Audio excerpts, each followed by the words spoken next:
Chromium उसकी परमाणु संख्या होती है 24।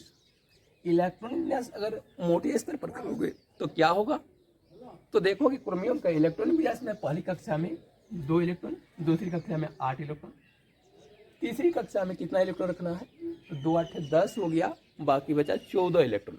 तो यदि आप तीसरी कक्षा में 14 इलेक्ट्रॉन रख देते हो तो ये तीसरी कक्षा क्या बन जाती है, अंतिम कक्षा बन जाती है, संयोजी कक्षा बन जाती है, जो कि इलेक्ट्रॉनिक विन्यास के नियम अनुसार कंफर्टेबल नहीं है। ठीक है, क्योंकि इलेक्ट्रॉनिक विन्यास कहता है कि तीसरी कक्षा में या सबसे अंतिम कक्षा में, तीसरी कक्षा में तो अधिक से अधिक 18 इलेक्ट्रॉन रखने का प्रावधान है 2n स्क्वायर सूत्र के अनुसार, परंतु यदि आप 14 इलेक्ट्रॉन रखने की कोशिश करते हो तो उस स्थिति में ये जो तीसरी कक्षा है वो उसकी संयोजी कक्षा बन जाती है। तो फिर उस शर्त का उल्लंघन होगा कि संयोजी कक्षा में 8 से अधिक इलेक्ट्रॉन नहीं रखा जा सकता, लेकिन यहाँ तो 8 से अधिक 14 इलेक्ट्रॉन रखे जा रहे हैं, तो निश्चित रूप से ये इलेक्ट्रॉन विन्यास गलत होगा। तो हम क्या करें, तो इसका इलेक्ट्रॉनिक विन्यास प्राप्त करते समय पहली कक्षा में 2 इलेक्ट्रॉन रखें, दूसरे में 8 रखें।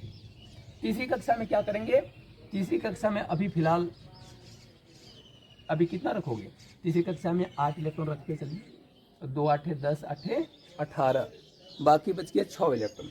अब चौथी कक्षा में कोई 6 इलेक्ट्रॉन लेके चल जाए, क्या ये इलेक्ट्रॉन विन्यास सही हो जाए?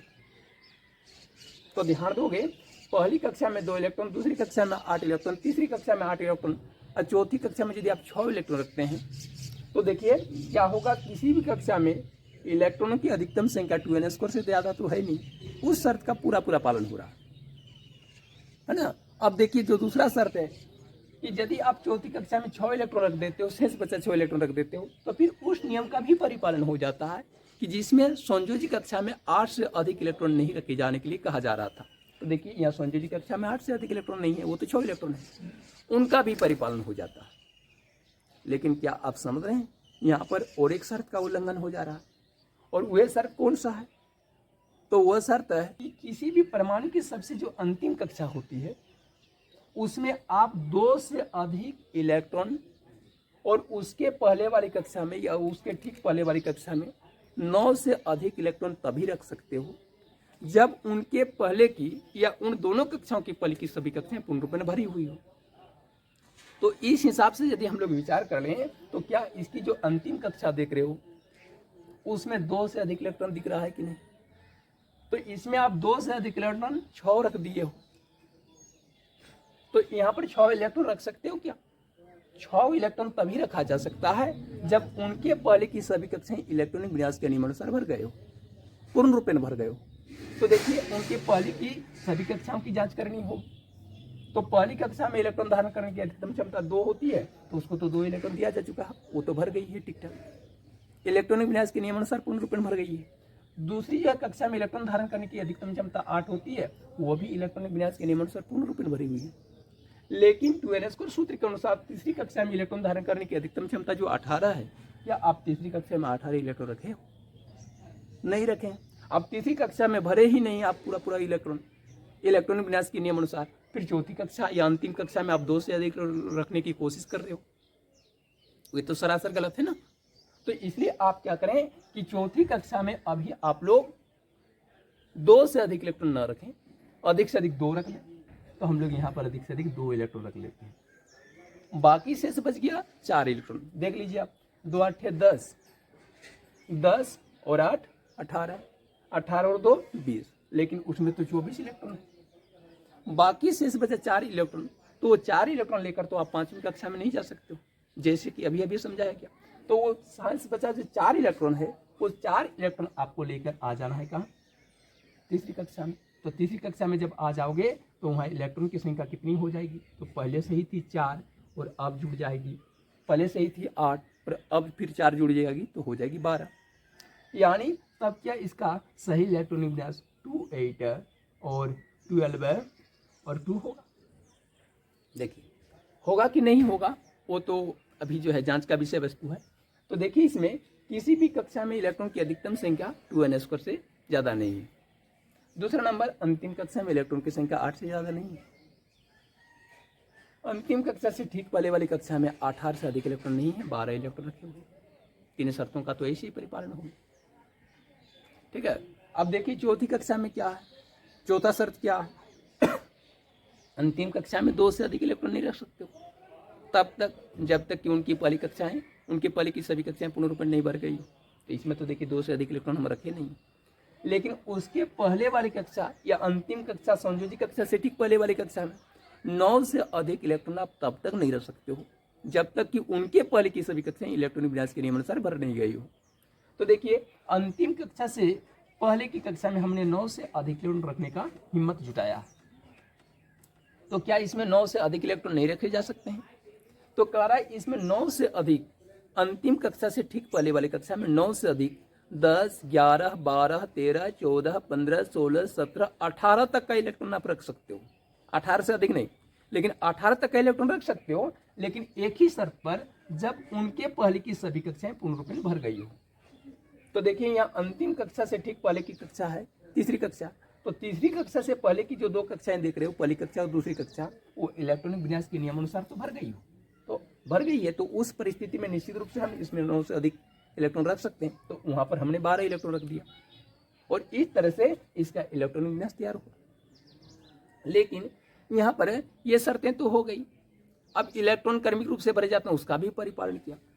तो हो सकता है हमारा एक जो है शर्त की जांच अभी तक बाकी है, जो कि उपकक्षा से रिलेटेड है। तो उपकक्षा से रिलेटेड शर्त का परिपालन होता है कि नहीं, वो उपकक्षाओं में इलेक्ट्रॉन वितरण करने के बाद ही पता चलेगा। तो चलिए हम लोग इसका पहले इलेक्ट्रॉनिक विन्यास कर लेते हैं, उसके बाद उपकक्षा वाला मैटर को समझ लेते हैं। तो देखोगे यहाँ पर 2 कक्षा, पहली कक्षा में 2, दूसरी में 8, तीसरी में 19, 12 और चौथी में 2 इलेक्ट्रॉन रखने की कोशिश करें। चलिए यहाँ पर देख लेते हैं, क्रोमियम के इलेक्ट्रॉनिक विन्यास प्राप्त करेंगे फेस में। तो क्या देखोगे, पहली कक्षा का एस सब सेल में 2 इलेक्ट्रॉन, फिर दूसरी कक्षा के एस सब सेल में 2 इलेक्ट्रॉन, फिर दूसरी कक्षा का पी सब सेल में 6 इलेक्ट्रॉन, फिर तीसरी कक्षा के एस सब सेल में 2 इलेक्ट्रॉन, फिर तीसरी कक्षा का पी सब सेल में 6 इलेक्ट्रॉन। कितना हो गया, 2, 2 4 और 6 10 और 2 12 और 6 18 इलेक्ट्रॉन हो चुका है। तीसरी कक्षा का पी सब सेल में दे दिए, उसके बाद चौथी कक्षा में निकल गया आगे, है ना। तीसरी कक्षा का पी सब सेल में देने के बाद तीसरी कक्षा का डी सब सेल में नहीं आ रहे हैं, कहाँ आ रहे हैं, सीधे चौथी कक्षा में आ जा रहे हैं। यानी इसका तीसरी कक्षा का डी सब सेल अभी छोड़ रहे हैं हम लोग, समझ पा रहे हैं, छोड़ रहे हैं अभी, बाद में उसको देखा जाएगा। अब उसके बाद चौथी कक्षा में चल जा रहे हैं, तो कक्षा बदल रही है। तो चौथी कक्षा के एस सब सेल में आपको क्या करना है, कितने इलेक्ट्रॉन रखना है, 2 इलेक्ट्रॉन रखना है। तो 2 इलेक्ट्रॉन रख दे तो क्या हो जाएगा, इलेक्ट्रॉन की संख्या 2 और 2 4, 6 10, 2 12, 12 6 18, 2 20। अब रही बात 20 हो गई। अब शेष बचा जो 4 इलेक्ट्रॉन है वो कहाँ जाएगा, तीसरी कक्षा का डी सब सेल में आ जाएगा। तो 3d4 हो जाएगा, सबसे लास्ट वाला इलेक्ट्रॉन आ गया तीसरी कक्षा का डी सब सेल में। क्या अब इलेक्ट्रॉनिक विन्यास सही है, क्रोमियम का इलेक्ट्रॉनिक विन्यास क्या सही है? तो हो सकता है कि सही हो जाए। तो यहाँ देखो पहली कक्षा में आपका 2 इलेक्ट्रॉन है, दूसरी कक्षा में कितने इलेक्ट्रॉन है, 2 और 6 8 इलेक्ट्रॉन है। तीसरी कक्षा में देख लो तो कितने इलेक्ट्रॉन है, 2 और 6 8, है ना, 2 और 6 8, और यहाँ पर देख लीजिए और 4, है ना, 2 और 6 8 और 4 12 इलेक्ट्रॉन है। और चौथी कक्षा में कितना है, 2 इलेक्ट्रॉन है। तो ठीक इस नियम को फॉलो कर रहा है। लेकिन इसमें एक पेज और फंस जाता है, और वो पेज क्या है कि जैसे कि आप जानते हो कि कोई भी जो उपकक्षा वाले जो शर्त है, इलेक्ट्रॉनिक विन्यास का ही सबसे लास्ट वाला शर्त है, उसमें क्या बताया गया है कि कोई भी उपकक्षा या सबसेल जो होता है तब अधिक अस्थायी होता है जब उसको पूरी कोरम के अनुसार इलेक्ट्रॉन उपलब्ध कराया गया हो, या फिर ठीक उसकी आधी की संख्या में इलेक्ट्रॉन उपलब्ध कराया गया हो। तो यहाँ हम लोग हर एक सबसेल की चेकअप कर लेंगे। जैसे देख लो कि यहाँ एस सबसेल में इलेक्ट्रॉन धारण करने की अधिकतम क्षमता 2 होती, तो 2 इलेक्ट्रॉन दे दिया गया, तो अस्थायी है। दूसरी कक्षा के एस सबसेल में इलेक्ट्रॉन धारण करने की अधिकतम क्षमता 2 है, तो उसको भी दे दिया है। पी सबसेल का देखिए इलेक्ट्रॉन धारण करने की अधिकतम क्षमता 6 होती है, तो 6 इलेक्ट्रॉन उपलब्ध कराया गया। अब तीसरी कक्षा के एस सबसेल में इलेक्ट्रॉन धारण करने की अधिकतम क्षमता 2 है, तो 2 दे दिया गया। तीसरी कक्षा का पी सबसेल में ही इलेक्ट्रॉन धारण करने की अधिकतम क्षमता 6 होती है, तो उसको तो दे दिया गया। आप ध्यान देना है तीसरी कक्षा का डी सबसेल में, तो डी सबसेल की इलेक्ट्रॉन धारण करने की अधिकतम क्षमता कितने पड़े हो, 10 होती। तो क्या इसको 10 इलेक्ट्रॉन मिला है, तो 10 इलेक्ट्रॉन मिलना चाहिए, तो 10 इलेक्ट्रॉन तो मिला नहीं, उसको मात्र 4 इलेक्ट्रॉन मिला है। तो यानी पूरी संख्या में इलेक्ट्रॉन तो उनमें नहीं मिल पाया। तो 10 अगर नहीं मिल पाता है तो कोशिश करनी चाहिए 10 की ठीक आधी इलेक्ट्रॉन प्राप्त हो। तो 10 की ठीक आधी इलेक्ट्रॉन कितनी होती है? 5 इलेक्ट्रॉन होती है। तो क्या तीसरी कक्षा के डी सबसेल को 5 इलेक्ट्रॉन आप दिए? तो हमारी कोशिश यही होनी चाहिए कि तीसरी कक्षा के डी सबसेल को या तो 10 इलेक्ट्रॉन मिले या फिर ठीक उसकी आधी संख्या में 5 इलेक्ट्रॉन मिले।